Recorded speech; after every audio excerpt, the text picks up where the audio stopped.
ایک دوسرے کو عزت دو، برداشت کرو۔ میرے نبی نے فرمایا بہترین مسلمان وہ ہے جو بیوی سے اچھا سلوک کرتا ہو، اور بیوی سے فرمایا میری شریعت میں سجدہ ہوتا تو بیوی سے کہتا خامند کو سجدہ کر۔ بہترین صدقہ اولاد کی تربیت ہے۔ پورا گھر میرے نبی نے نقشہ، ہر ایک کی قیمت بتائی۔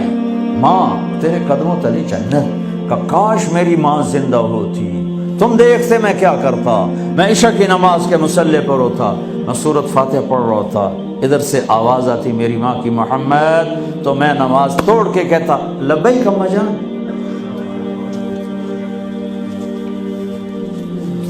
باپ کا تیرے جنت کا دروازہ ہے، باپ تیری جنت کا دروازہ ہے، کھولنا توڑنا نہیں، کھولنا توڑنا نہیں، توڑ لیا تو جنت میں نہ جا سکو گے۔ سب سے بہترین مسلمان جو بیوی سے اچھا سلوک کرے، سب سے بہترین عورت جو اپنے خامند کی منشا کو دیکھے۔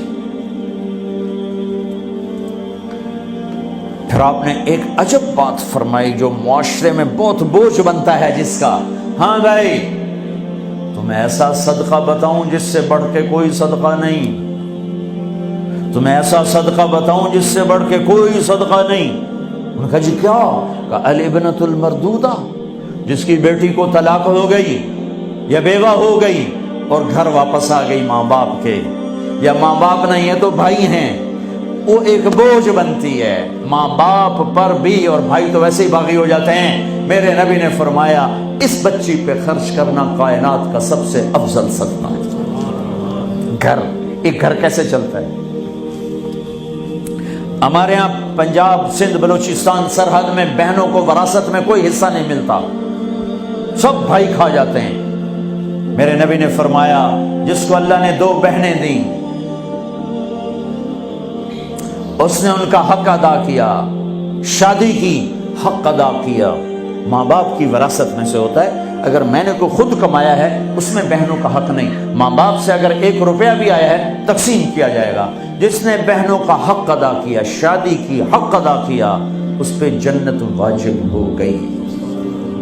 جس کو اللہ نے 3 بیٹیاں دی، اس نے ان کی ڈولی اٹھائی، وہ جنت میں میرے ساتھ یوں ہوگا۔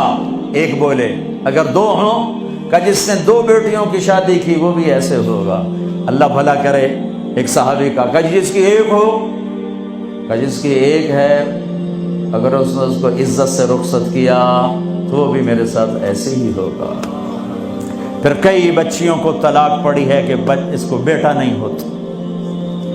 یہاں آنے سے پہلے کا واقعہ، پنڈی سے بچی رو رو برا حال اس کا، میں تو فون سنتا ہی نہیں ہوں ایسے کہ میرا تو کلیجہ پھٹ گیا ہے۔ ہے کہنے لگی کہ سسرال نے کہا تھا بیٹی ہوئی تو طلاق دے دیں۔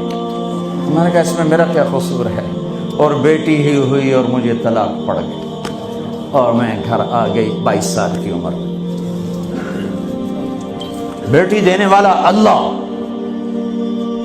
اور ظلم کرنے والا سسرال۔ میرے نبی کو اللہ نے بیٹے دے کے اٹھا لیے، قاسم اٹھا لیے، عبداللہ اٹھا لیے، ابراہیم اٹھا لیے، 4 بیٹیاں دی، 3 زندگی میں اٹھا لی، زینب، ام کلثوم، رقیہ، تینوں آنکھوں کے سامنے چلی گئیں۔ فاطمہ سے نسل چلی، آپ نے فرمایا لوگوں کی نسل بیٹے سے چلتی ہے، میری نسل میری بیٹی فاطمہ سے چلی۔ اس لعنت کو دھویا۔ عورت کا کیا قصور ہے اگر اس بیچاری کو بچیاں ہو رہی؟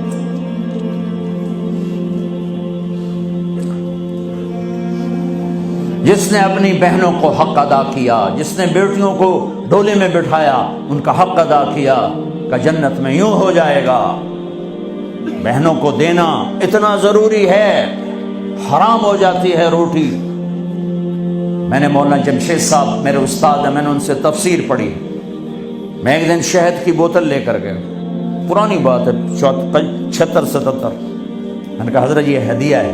فرمایا کہاں سے لائے ہو؟ میں نے کہا میرے اپنے باپ کا ہے۔ فرمایا تیرے باپ نے اپنی بہنوں کو، تیرے باپ نے اپنی بہن یعنی میری پھوپھیوں کو، تیرے باپ نے اپنی بہنوں کو زمین میں سے حصہ دیا تھا؟